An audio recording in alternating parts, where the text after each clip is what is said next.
KALW. So I'm here in the Media Center today, a place I've been coming to for the past 7 years. I've spent countless hours down here producing radio stories. This is Uncuffed, a project created by incarcerated people at San Quentin and Solano State Prisons. I'm Greg Eskridge, and I'm coming at you today from the San Quentin side of the world.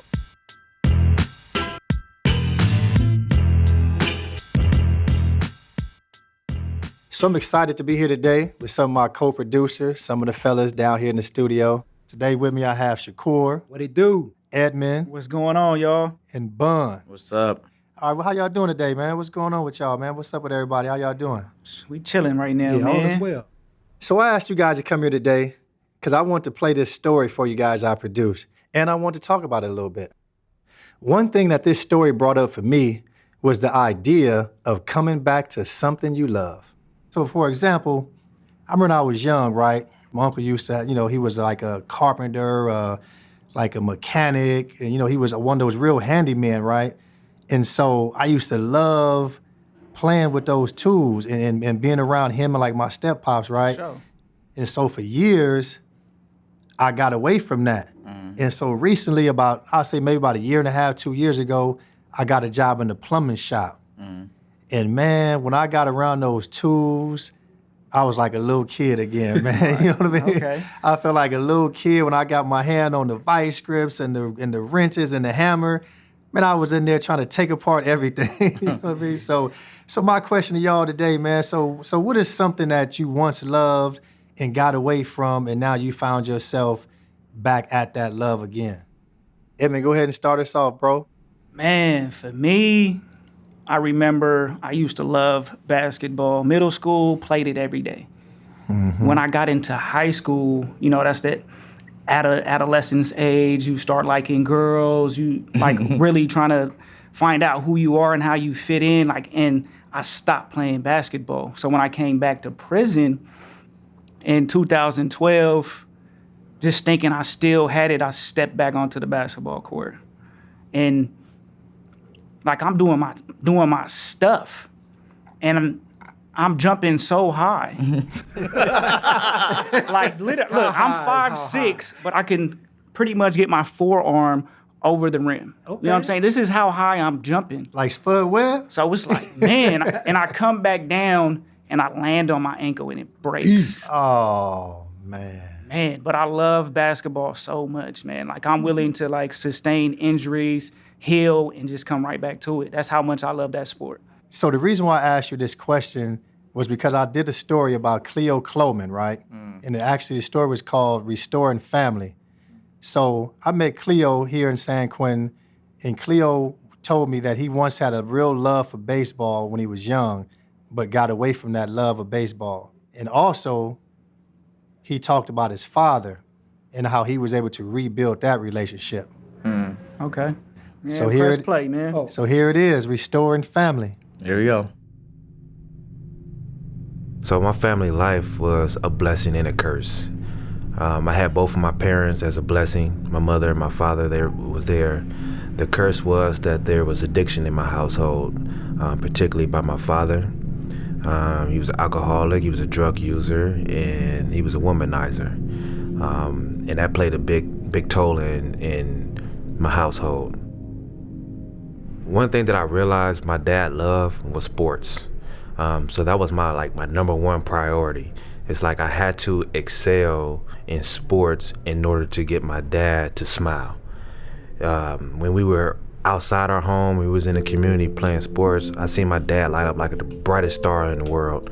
And when I watched him watch me play, I could see how proud he was. And I did everything possible to keep that proudness that he wore on his face. My dad tried his best, but he changed. He became a different person. In the home, he was a monster. Outside the home, he was my magical creature, my best friend, the person that I enjoyed being around. And it was just feeling like I was living two different lifestyles. I didn't know how to deal with what I was going through. I didn't even understand what I was going through. I knew I felt something. I felt a sense of fear. I felt a sense of nervousness, but I couldn't understand where it was coming from. I didn't understand what to do with it.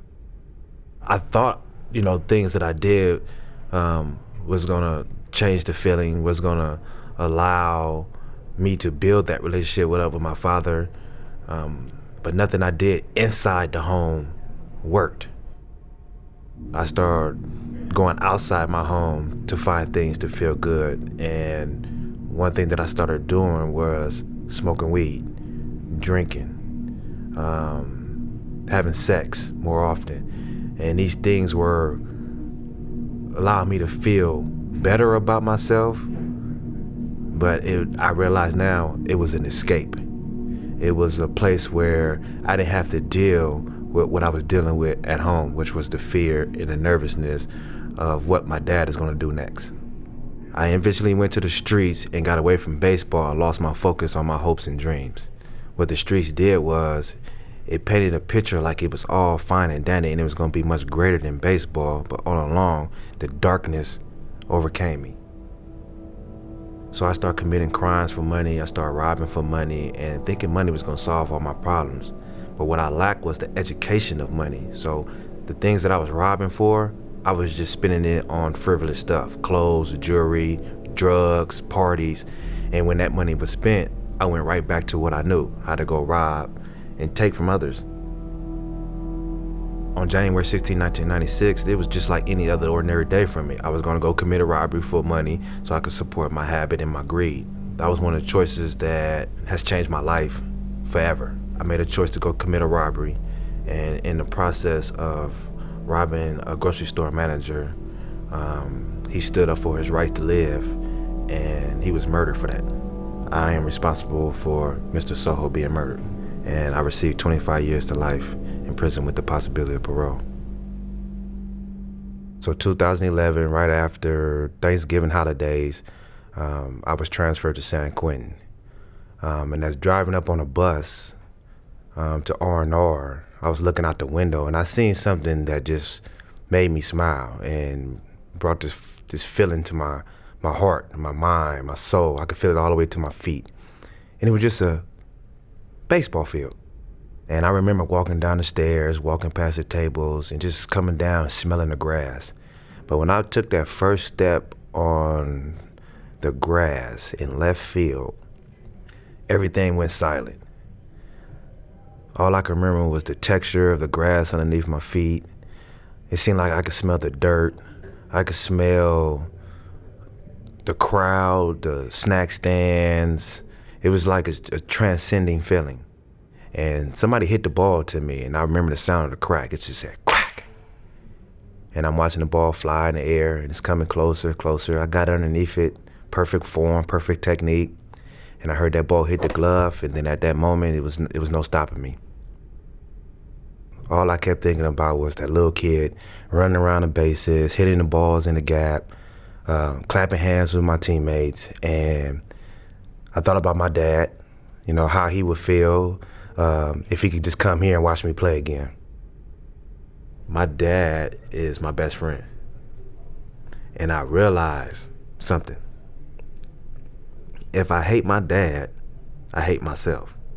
If I love myself, I love my dad. Because I am my dad. I have the same qualities of my dad. My dad is compassionate. My dad is humble. My dad is outgoing. My dad is loving. My dad is a people's person. And those are the same qualities and characteristics that I display. And I learned that from him.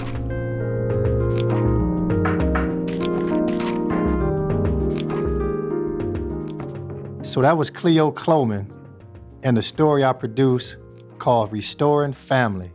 Man, that was powerful stuff, man. In the story, when he said his father, in the household, his father was a monster.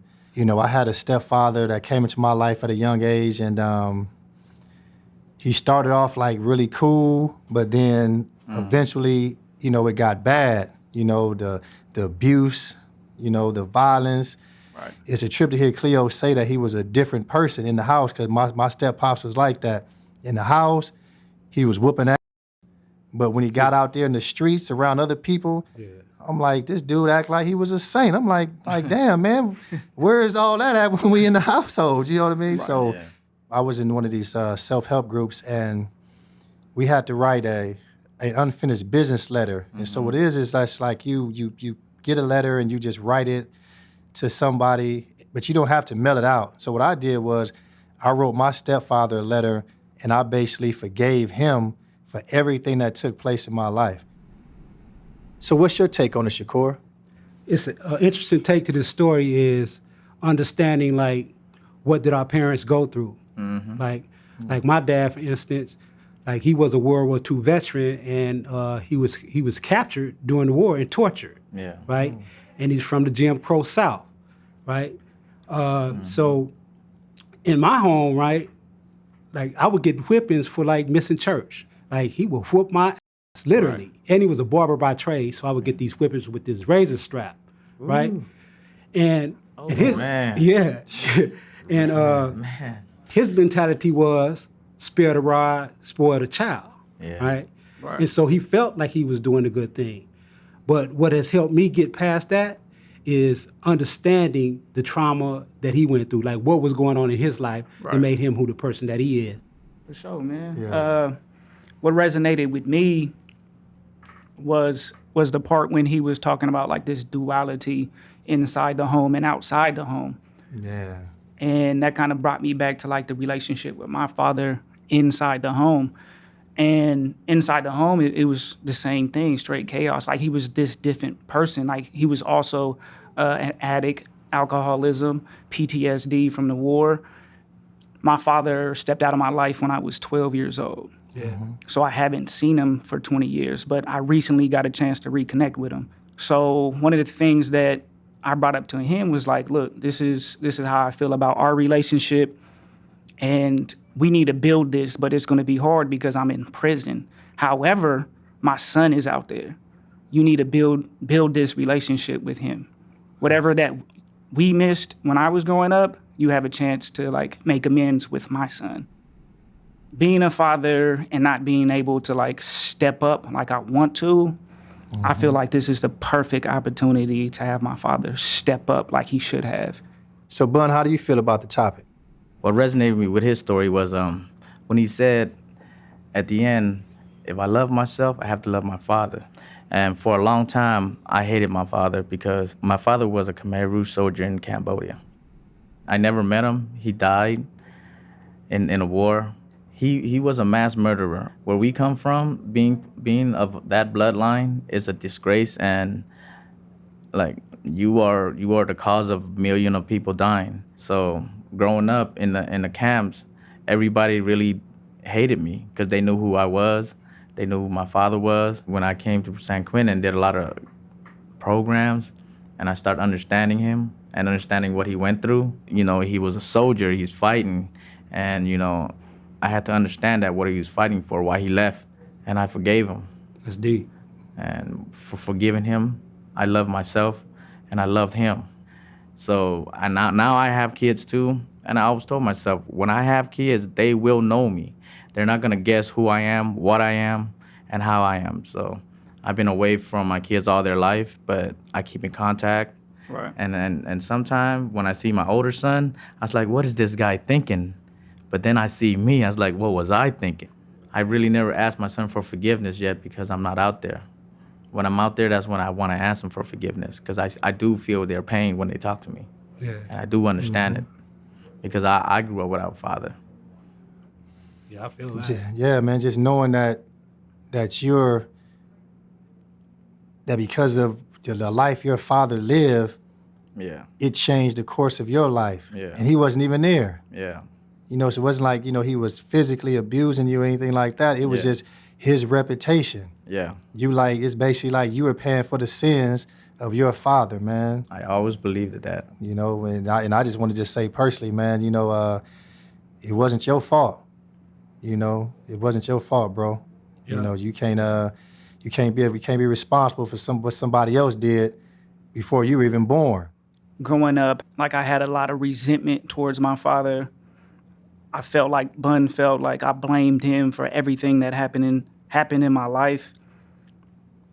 And then I'm in this exact same position with my son. Not being there, not supporting him, missing his football, basketball games, missing his 8th grade graduation, first day of high school. And every time that I talk to him, it's like, man, this is my situation. This is what I'm going through. Please forgive me. Mm-hmm. If it was my way, I would be there every step of the way. Every moment in your life, I would be there the best I could. I think that's important for a lot of cats in prison, a lot of men in prison, men out in prison, men out there in society. You know, because I guarantee you, man, if we were to do a poll inside of these prison walls and ask guys who's had a rocky relationship with their father, Man. I bet it'd be a high percentage, man. It's like real 90%. high percentage. Yeah. You know, but I think more. but just hearing you, just looking at you too, and hearing you guys' stories about being fathers from prison, you know, there's a lot that you can do. You know, Right. even though we made those bad choices and came to prison, and you know, we can't take that back. We can't take back the pain that we caused. We can't take the pain that we, you know, the abandonment that our children may have gone through. We can't take none of that back. But what we can do moving forward is stay connected. Right. Stay connected through letters, stay connected through phone calls, you know, visits if possible. Yep. You know, so Most definitely. so once we do get back out there into the world, you'll be able to rebuild that relationship like Cleo did. Right. You know, Yeah. Cleo was able to rebuild that relationship with his pops. So we all have these issues. We all have these father issues, but Yeah. we have two choices. We can carry on with these issues and continue to go down that destructive path, or we can choose to forgive and heal and move forward. Thanks for listening. In 2 weeks, we'll hear a story from the guys over at Solano. The Uncuffed crew at San Quentin is Chantown Bun. Shakur. I'm Edmund. Nathan McKinney. And I'm Tom. and me, I'm Greg Eskridge. Thanks to the team at KALW Public Radio, Nina Gensler-Debs, Angela Johnston, Andrew Steltzer, Marissa Ortega-Welch, Ben Trefney, and Eli Wertschafter. Thanks to David Jossie here at San Quentin for our music. And thanks to the staff at San Quentin who make this all possible. Warden Davis, Mr. Brown, and Lieutenant Robinson, who approves all content from Uncuffed. We fact-checked everything to the best of our ability. Uncuffed gets support from the California Arts Council and the California Department of Corrections and Rehabilitation. Until next time.